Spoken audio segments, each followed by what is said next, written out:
Hello guys, this is Nadeem and we are on a mission to teach at least 1 million people how to evolve digitally and earn a living online. Welcome to my YouTube channel. तो सबसे पहले तो मैं आप लोग से माजरत चाहता हूँ, माफ़ी चाहता हूँ कि बहुत दिन हो गए और वीडियोस नहीं आए। एक्चुअली मैं अपने सेटअप को थोड़ा अपग्रेड करने में लगा हुआ था, तो इस वजह से वीडियोस नहीं आए। उम्मीद है आप लोग इग्नोर कीजिएगा इस बात को। और लास्ट टाइम हमने कोरल के बिटमैप सेक्शन पूरा हम लोग ने देख लिया था। आज के सेक्शन में हम टेक्स्ट टैब पूरा देखेंगे, टेक्स्ट मेन्यू। तो without any further do let's get started. तो चलिए स्क्रीन के अंदर चलते हैं और शुरू करते हैं। तो ये आ गए हम स्क्रीन के अंदर।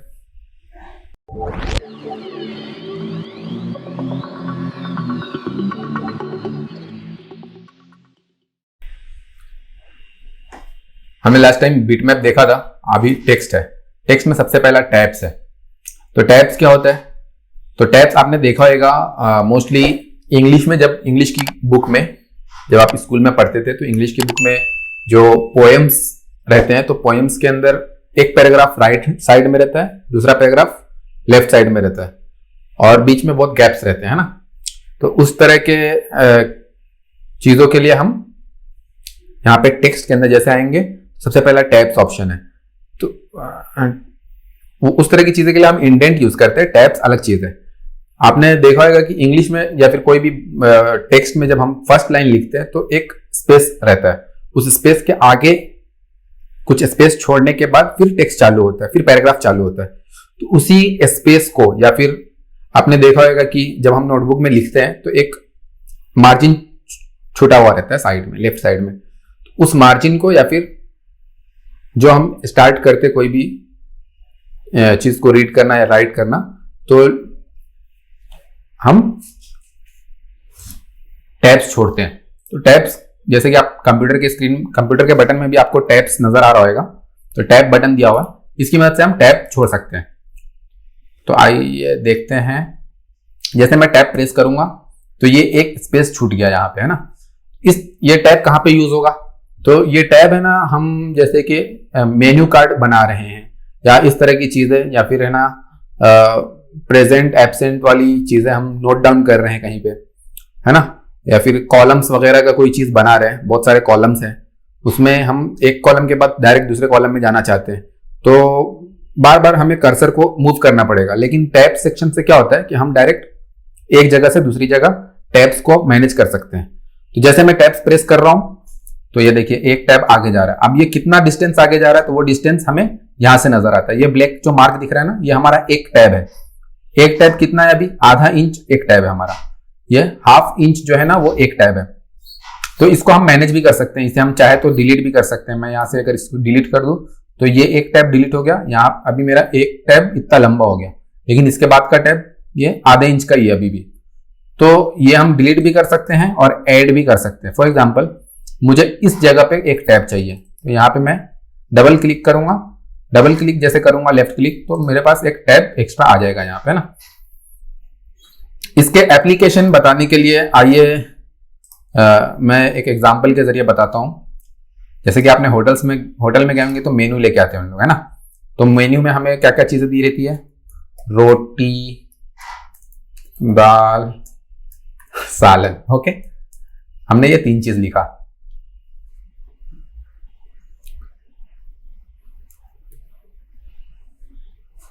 अब हम एक ऐसा टेक्स्ट बॉक्स ले लेते हैं, ठीक है। यहां पे हमने ये लिख दिया।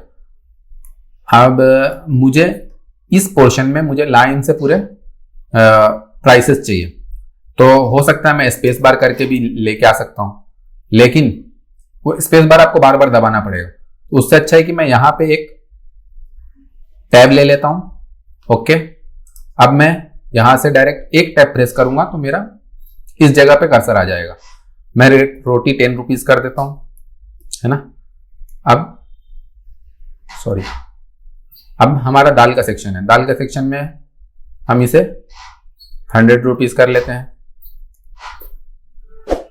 अब ये टैब देखिए नीचे आ रहा है लाइन, तो हम इस टैब को मूव भी कर सकते हैं, है ना। सॉरी, हम इस टैब को पकड़ के से मूव भी कर सकते हैं, हम ये सालन हम 120 कर लेते हैं, है ना, जितनी मर्जी आपकी उतनी कर सकते हैं। तो इस तरह से हम इन सब चीजों को टैब को यूज कर सकते हैं। ठीक है, आइए नेक्स्ट ऑप्शन देखते हैं। नेक्स्ट ऑप्शन क्या है, इसे डिलीट करते हैं। तो नेक्स्ट ऑप्शन है कॉलम्स। कॉलम क्या होता है, तो टेक्स्ट के अंदर हम दो कॉलम, एक से ज्यादा कॉलम भी बना सकते हैं। जैसे यहाँ पे एक टेक्स्ट है, अब इस टेक्स्ट को मैं चाहता हूं कि मैं कॉलम्स में डिवाइड करूं, है ना। तो मैं यहाँ पे टेक्स्ट के अंदर आऊंगा, कॉलम्स में आऊंगा। जैसे कॉलम्स में आऊंगा तो यहाँ पे कुछ ऑप्शंस दिए हुए हैं। अब मैं इसे 2 कॉलम कर देता हूं। 2 कॉलम कर दिया तो ये 2 कॉलम में डिवाइड हो गया है। दोनों कॉलम का विड्थ कितना रहेगा, 3.173 इंचेस रहेंगे। वो अपने आप से कर लेता है वो। अगर आप टेक्स्ट बॉक्स का डायमेंशन आप उस तरह से सेट कीजिएगा तो वो बराबर इक्वल बांटता है। और बीच का जो गटर है, गटर का विड्थ कितना रखा है इसने, 5.5 इंच रखा है। 1/2 इंच गटर का विड्थ है। तो इसे हम खुद से भी मैनेज कर सकते हैं।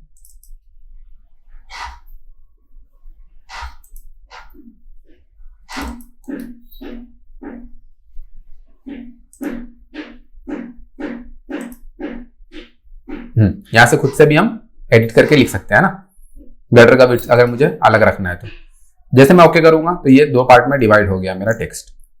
ठीक है, तो इस तरह से ये कॉलम यूज कर सकते हैं हम। उसके बाद जो नेक्स्ट ऑप्शन है बुलेट्स। आपने न्यूज़पेपर्स में देखा होगा कि जब भी हमारा पैराग्राफ चालू होता है तो पैराग्राफ का फर्स्ट लेटर जो रहता है वो बहुत नहीं, वो ड्रॉप कैप कहलाता है। सॉरी, हम क्या देख रहे थे, बुलेट्स। बुलेट्स क्या होता है, जैसे कि कहीं पे कोई भी चीज को एक्सप्लेन करने के लिए हम पॉइंट्स में समराइज करते हैं कोई चीज को, तो एक लाइन के साथ हम बुलेट्स देना चाहते हैं, मतलब कुछ मार्क देना चाहते हैं तो हम दे सकते हैं। आइए एग्जांपल के जरिए समझते हैं। जैसे मैंने पूरे टेक्स्ट को सिलेक्ट किया, बुलेट्स के ऊपर ऑप्शन के ऊपर क्लिक किया मैंने। अब यहाँ पे बुलेट्स बहुत सारे हैं, है ना। मैं ओके प्रेस करता हूं तो यहाँ पे देखिए ये जो स्मॉल सर्कल्स आ रहे हैं यही बुलेट्स है ना। अब इस बुलेट्स को हम यहां से हम चेंज भी कर सकते हैं।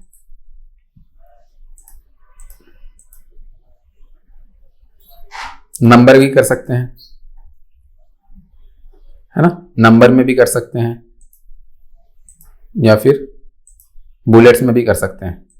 बुलेट्स में अलग अलग टाइप्स के बुलेट्स आते हैं, तो वो देखने के लिए हमें क्या करना पड़ेगा, हमें वो चेक करने के लिए कि बुलेट्स कौन कौन से टाइप के बुलेट्स हैं। यहाँ पे ग्लिप्स करके एक ऑप्शन है, ये ग्लिप्स में आएंगे हम जैसे ही, तो एक्चुअली एरियल फॉन्ट के अंदर उतने अच्छे बुलेट्स नहीं रहेंगे। यहाँ पे नीचे में कुछ बुलेट्स होंगे। हमारे पास एक फॉन्ट है वेबडिंग। वेबडिंग फॉन्ट के अंदर हमें बहुत अच्छे अच्छे बुलेट्स देखने को मिलते हैं। ओके, अब वेबडिंग्स में आ गए हम फॉन्ट के अंदर, तो यहाँ पे बहुत सारे साइंस एंड सिंबल्स रहते हैं। ये यूज कर सकते हैं हम, ये यूज कर सकते हैं। तो ये सारी चीजें बुलेट्स में हम यूज कर सकते हैं। ठीक है, समझ में आ गया बुलेट्स। अब बुलेट्स को ऑफ कर लेते हैं पहले तो, bullets and numbering. Okay, next option है ड्रॉप कैप। अच्छा, ड्रॉप कैप क्या होता है, जैसे ही पैराग्राफ हमारा स्टार्ट होता है ना, तो आपने न्यूज़पेपर्स वगैरह में देखा होगा कि फर्स्ट लेटर बहुत बड़ा लिखा हुआ होता है। तो हम फर्स्ट पैराग्राफ में सिर्फ ड्रॉप कैप यूज करना चाहते हैं, तो यहां से भी हम ड्रॉप कैप यूज कर सकते हैं। जैसे मैं ड्रॉप कैप के ऊपर प्रेस करूंगा तो ये फर्स्ट लेटर मेरा काफी बड़ा रहेगा, उसके बाद सारे लेटर्स छोटे रहेंगे।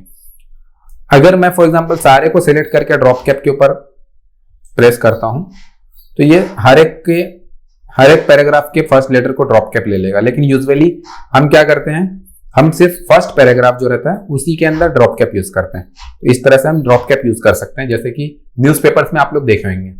आइए नेक्स्ट ऑप्शन चेक करते हैं।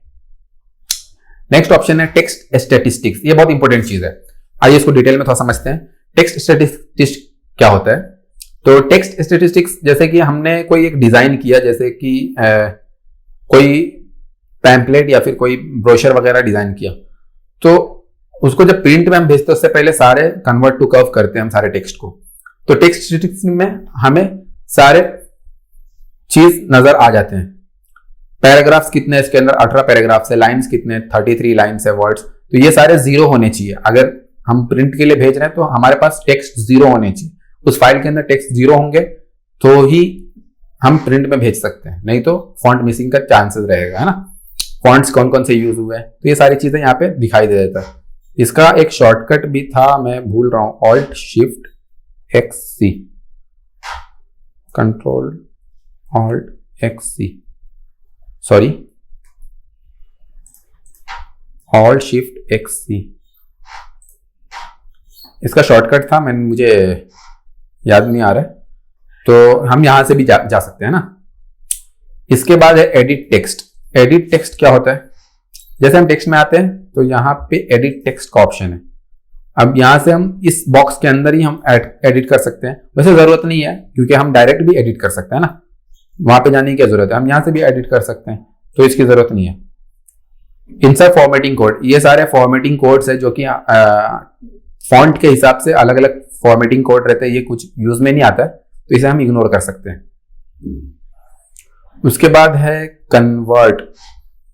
कन्वर्ट और शो नॉन प्रिंटिंग कैरेक्टर्स, ये भी उतने कुछ काम के नहीं है तो इसे भी हम इग्नोर कर सकते हैं। इसमें कुछ चीजें ऐसे रहते हैं जो टेक्स्ट जो फॉन्ट के साथ जो कि है ना हमें दिखाई नहीं देता, लेकिन जब फॉन्ट डिजाइनर होता है वो सारी चीज उनके लिए होती है, तो ये चीजों को हम इग्नोर कर सकते हैं। फिर है पैराग्राफ टेक्स्ट फ्रेम, ये इंपॉर्टेंट चीज है। फॉर एग्जाम्पल हम एक नॉवेल डिजाइन कर रहे हैं, ठीक है। अब नॉवेल कैसा होता है, इस तरह से होता है चीज, है ना। नॉवेल के अंदर ये एक पेज है, इसके बाद नेक्स्ट पेज के ऊपर इसके कुछ पार्ट रहेंगे। तो कोरल में तो हम जब नेक्स्ट पेज के ऊपर जाते हैं तो हम देखिए ये मेरा फर्स्ट पेज है, ये नेक्स्ट पेज है, तो ये सारे ना एक दूसरे के साथ, ये पैराग्राफ और ये टेक्स्ट बॉक्स, ये टेक्स्ट बॉक्स अटैच है एक दूसरे के साथ। कैसे अटैच है, तो यहां से मुझे एरो नजर आ रहा है कि ये एरो यहां पे आ रहा है ना, एरो मार्क है यहां पे, तो ये फर्स्ट टेक्स्ट बॉक्स ये है, उसके बाद ये टेक्स्ट बॉक्स है।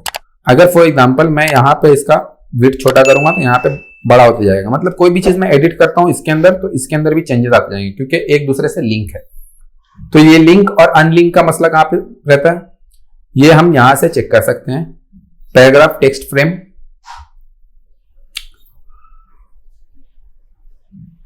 तो यहां पे शो टेक्स्ट फ्रेम्स है, फिट टेक्स्ट टू फ्रेम ये भी है। अब इन दोनों को जब हम सेलेक्ट करेंगे तो कुछ और ऑप्शंस नजर आएंगे हमें। आइए दोनों को सिलेक्ट करके चेक करते हैं। Insert place holder text, create empty text frame, ये दोनों कुछ काम के नहीं है। यहाँ पे जो लिंक और अनलिंक है ये इंपॉर्टेंट चीज है। तो अभी हमारा लिंक है ये, इसको अनलिंक भी कर सकते हैं। जैसे हमने अनलिंक किया तो यहां से अगर मैं इसको बड़ा करता हूं तो कुछ चेंजेस नहीं आएंगे, जब लिंक रहेगा तो चेंजेस आएंगे। तो इसकी मदद से हम क्या कर सकते हैं, एक नॉवेल को एक साथ बना सकते हैं ना। मैं इसे डिलीट करता हूं, यहां से मैं वापस से ये लेता हूं और मैं पेज नंबर 3 पे, देखो इसका आधा पार्ट पेज नंबर 2 पे है, बता रहा है ना। तो यहां से हमें पता चलता है कि ये एक दूसरे से लिंक है, ठीक है। अनलिंक करने के बाद वापस से लिंक भी कर सकते हैं हम। तो लिंक करने के लिए ये चीज याद रखें कि जो टेक्स्ट फ्रेम बाद वाला रहेगा उसे पहले सिलेक्ट करना है और जो टेक्स्ट फ्रेम फर्स्ट रहेगा उसको बाद में सिलेक्ट करना है, शिफ्ट प्रेस करने के बाद। तो पहले आप उस चीज को सिलेक्ट कीजिए, उस टेक्स्ट बॉक्स को सिलेक्ट कीजिएगा जो बाद वाला है, सेकंड नंबर का जो बाद वाली टेक्स्ट फ्रेम रहेंगे उसे पहले सिलेक्ट कीजिएगा, और जो पहले वाला टेक्स्ट फ्रेम है उसको आप बाद में सिलेक्ट कीजिएगा। और फिर यहाँ पे आने के बाद ये दोनों यहाँ पे लिंक ऑप्शन क्लिक कीजिएगा तो अपने आप वो लिंक हो जाएगा। तो उम्मीद है यहां तक आप लोग को समझ में आया होगा। इसके बाद कुछ ऑप्शंस है टेक्स्ट के अंदर, ये इंपॉर्टेंट चीजें हैं, ये मैं नेक्स्ट लेक्चर में बताऊंगा। कोई भी चीजें जो नहीं समझ में आ रही हो तो डिस्क्रिप्शन में फेसबुक ग्रुप का लिंक दिया हुआ है, टेलीग्राम ग्रुप का लिंक दिया हुआ है, और कमेंट भी कर सकते हैं, मैं आपके सारे कमेंट्स रीड करता हूँ। उम्मीद है आपको आज का लेक्चर अच्छा लगा होगा। अच्छा लगा तो लाइक करें, शेयर करें। फिर मिलते हैं नेक्स्ट लेक्चर में, तब तक अपना खूब ख्याल रखें। Bye, take care.